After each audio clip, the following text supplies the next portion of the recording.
Reflexión del Evangelio del día domingo, 22 de octubre del 2023. 29º domingo del tiempo ordinario. Lectura del Santo Evangelio según San Mateo, capítulo 22, versículos del 15 al 21. Den, pues, al César lo que es del César, y a Dios lo que es de Dios, dice el Señor. El Evangelio de este domingo nos muestra a Jesús afrontando la hipocresía de sus adversarios. Ellos le hacen muchos cumplidos al principio, pero a continuación le plantean una pregunta insidiosa para ponerlo en una situación difícil y desacreditarlo ante el pueblo. Le preguntan: ¿es lícito pagar tributo, es decir, pagar los impuestos al César, o no? En aquel tiempo, en Palestina, el dominio del Imperio Romano era mal tolerado y se comprende. Eran invasores, también por motivos religiosos. Para la población, el culto al emperador, subrayado incluso por su imagen en las monedas, era una injuria al Dios de Israel. Los interlocutores de Jesús están convencidos de que no existen más respuestas a su pregunta y debe ser un sí o un no. Estaban esperando, precisamente porque con esta pregunta estaban seguros de acorralar a Jesús y hacerlo caer en su trampa. Pero él conoce su malicia y se libra de la trampa.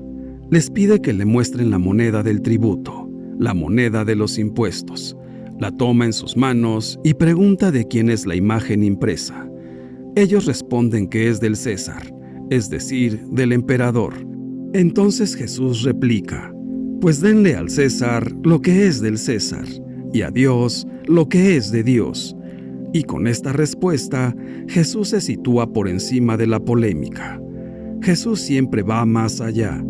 Por una parte, reconoce que se debe pagar el tributo al César, y que se deben pagar los impuestos, porque la imagen sobre la moneda es la suya.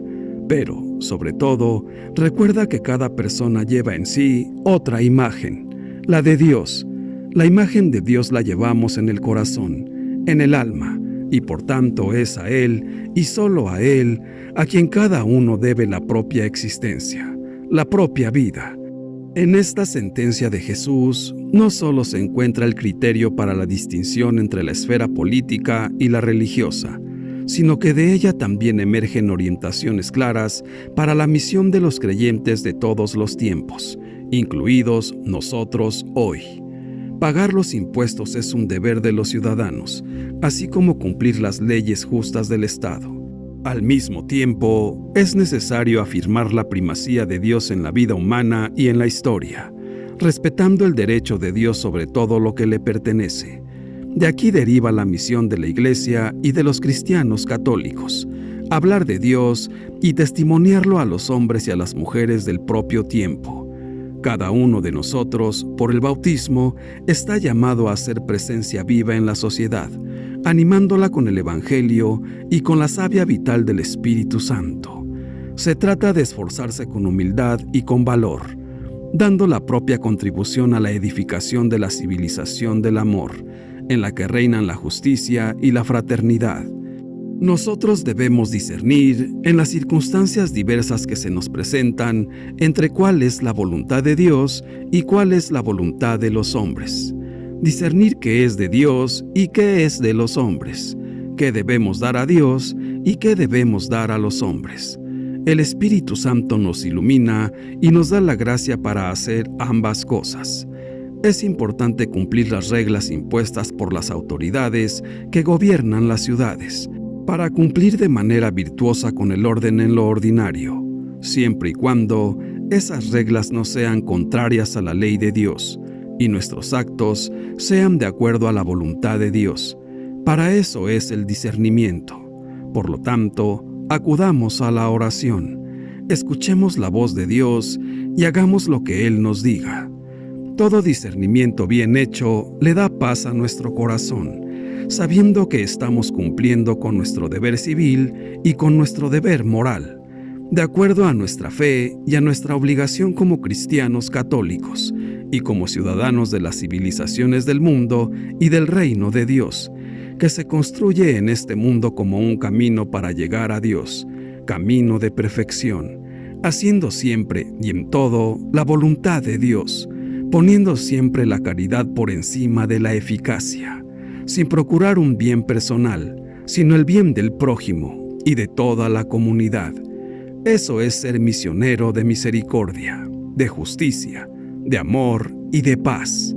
La liturgia va a seguir invitándonos a profundizar en el horizonte cristiano de la madurez humana, aprender a dar a Dios lo que es de Dios. A través de una situación complicada, como lo es contraponer lo que pertenece a este mundo con lo que pertenece a Dios, el Evangelio va a hacernos caer en cuenta de una de las mayores convicciones de la vida y la fe, que todo es de Dios. De Dios es el mundo, la vida, las personas, nuestras alegrías y nuestras tristezas. Y de Dios, principalmente, son los pobres, los pequeños y los frágiles de este mundo. La convicción cristiana de que todo es de Dios nos pone frente a frente con lo más radical de la vida. Nada nos pertenece. En este evangelio sorprende el elogio de los fariseos a Jesús y le dicen: Maestro, sabemos que eres sincero y que enseñas con verdad el camino de Dios y que nada te arredra, que nadie te hace echar hacia atrás, porque no buscas el favor de nadie. Aunque haya sido dicho con malicia por parte de los fariseos, encierra una profunda verdad, pero una verdad que solo es porque está marcada por la bondad de Jesús. La verdad de Jesús es su bondad, porque es un hombre que con hechos y palabras se ha convertido en el amparo de todo el que le busca. Una verdad tan gratificadora que traspasa toda lógica humana, ofreciendo paz y descanso. Una verdad tan tierna que sabe recomponer y dar sentido a la enfermedad, a los problemas, incluso a la muerte. Toda esta verdad de Jesús es con la que tropieza tanto el fariseísmo de ayer como el de nuestro tiempo. Dar a Dios lo que es de Dios es practicar con obras y palabras la misma convicción de Jesús, para quien todo lo humano y todos los humanos encuentran eco en su corazón. Si queremos dar a Dios lo que es de Dios, necesitamos comenzar por hacer nuestros los gozos y esperanzas, las tristezas y angustias de los hombres y mujeres del tiempo que nos toca vivir. Jesús nunca quiso empeñarse en un movimiento político, rehuyendo todo intento de implicarlo en cuestiones o asuntos terrenos. El reino que vino a fundar no es de este mundo. Por eso, a quienes querían que tomara posición respecto al poder civil, les dijo: den al César lo que es del César y a Dios lo que es de Dios. Nunca prometió a la nación judía a la que pertenecía y amaba la liberación política que muchos esperaban del Mesías. Jesús afirmaba que había venido como Hijo de Dios para ofrecer a la humanidad sometida a la esclavitud del pecado la liberación espiritual y la vocación del reino de Dios, que había venido para servir, no para ser servido, y que también sus seguidores, especialmente los apóstoles, no debían pensar en el poder terreno y el dominio de los pueblos, como los príncipes de la tierra, sino ser siervos humildes de todos, así como lo hizo su Señor y Maestro, Jesús. Esa liberación espiritual que trajo Jesús debía tener ciertamente consecuencias decisivas en todos los sectores de la vida individual y social, abriendo una era de valoración nueva del hombre-persona y de las relaciones entre los hombres según la justicia. Pero el empeño directo del Hijo de Dios no iba en ese sentido. El ciudadano tiene obligación en conciencia de no seguir las prescripciones de las autoridades civiles cuando estos preceptos son contrarios a las exigencias del orden moral, a los derechos fundamentales de las personas o a las enseñanzas del Evangelio. El rechazo de la obediencia a las autoridades civiles, cuando sus exigencias son contrarias a las de la recta conciencia, tiene su justificación en la distinción entre el servicio de Dios y el servicio de la comunidad política. Por lo tanto, hay que obedecer a Dios antes que a los hombres. Jesús no se detiene en las diferentes posiciones que enfrentan en aquella sociedad a herodianos, saduceos o fariseos sobre los tributos a Roma y su significado.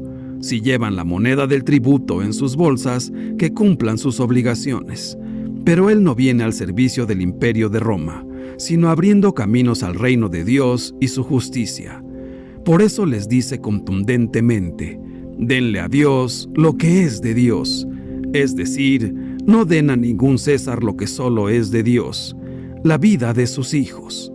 Como ha repetido tantas veces a sus seguidores, los pobres son de Dios, los pequeños son sus predilectos. El reino de Dios les pertenece. Nadie ha de abusar de ellos. No se ha de sacrificar la vida, la dignidad o la felicidad de las personas a ningún poder. Y, sin duda, ningún poder sacrifica hoy más vidas y causa más sufrimiento, hambre, guerras y destrucción que esa dictadura de una economía sin rostro y sin un objetivo verdaderamente humano, que, según el Papa Francisco, han logrado imponer los poderosos de la tierra. No podemos permanecer pasivos e indiferentes, acallando la voz de nuestra conciencia con las prácticas religiosas. Lo primero para Jesús es la vida, no la religión. Basta con analizar la trayectoria de su actividad. Se le ve siempre preocupado por suscitar y desarrollar, en medio de aquella sociedad, una vida más sana y más digna. Pensemos en su actuación en el mundo de los enfermos. Jesús se acerca a quienes viven su vida de manera disminuida, amenazada o insegura, para despertar en ellos una vida más plena. Pensemos en su acercamiento a los pecadores. Jesús les ofrece el perdón que les haga vivir una vida más digna, rescatada de la humillación y el desprecio. Pensemos también en los endemoniados, incapaces de ser dueños de su existencia. Jesús los libera de una vida alineada y desquiciada por el mal. Pobres son aquellos para quienes la vida es una carga pesada, pues no pueden vivir con un mínimo de dignidad. Esta pobreza es lo más contrario al plan original del Creador de la vida. Donde un ser humano no puede vivir con dignidad, la creación de Dios aparece allí como vaciada y anulada. Por eso Jesús se preocupa tanto de la vida concreta de los campesinos de Galilea. Lo primero que necesitan aquellas gentes es vivir, y vivir con dignidad. No es la meta final, pero es ahora mismo lo más urgente. Jesús les invita a confiar en la salvación última del Padre, pero lo hace salvando a la gente de la enfermedad y aliviando dolencias y sufrimientos. Les anuncia la felicidad definitiva en el seno de Dios, pero lo hace introduciendo dignidad, paz y dicha en este mundo. A veces, los cristianos católicos exponemos la fe con tal embrollo de conceptos y palabras que, a la hora de la verdad, pocos se enteran de lo que es exactamente el reino de Dios del que habla Jesús. Sin embargo, las cosas no son tan complicadas. Lo único que Dios quiere es esto: una vida más humana para todos, y desde ahora, una vida que alcance su plenitud en la vida eterna. Por eso nunca hay que dar a ningún César lo que es de Dios, la vida y la dignidad de sus hijos. El dinero no es de Dios, sino que de Dios somos nosotros mismos, y por lo mismo, nosotros solamente debemos estar dispuestos para Dios. Hermanos míos, el ciudadano tiene obligación en conciencia de no seguir las prescripciones de las autoridades civiles cuando estos preceptos son contrarios a las exigencias del orden moral, a los derechos fundamentales de las personas o a las enseñanzas del Evangelio. El dinero, la moneda del César, está hecha en el oro, en donde se encuentra grabada su imagen. La moneda de Dios es el hombre, en quien se encuentra figurada la imagen de Dios. Por lo tanto, demos nuestros tributos, nuestros impuestos al César y guardemos nuestra vida plena, nuestro corazón, nuestra conciencia y nuestra obediencia para Dios, porque a Él le pertenecemos. Padre nuestro, nunca podremos ganarte cuando se trata de dar. Por más que podamos darte, siempre tú nos ganas a nosotros, porque nos regresas mucho, mucho más de lo que dimos.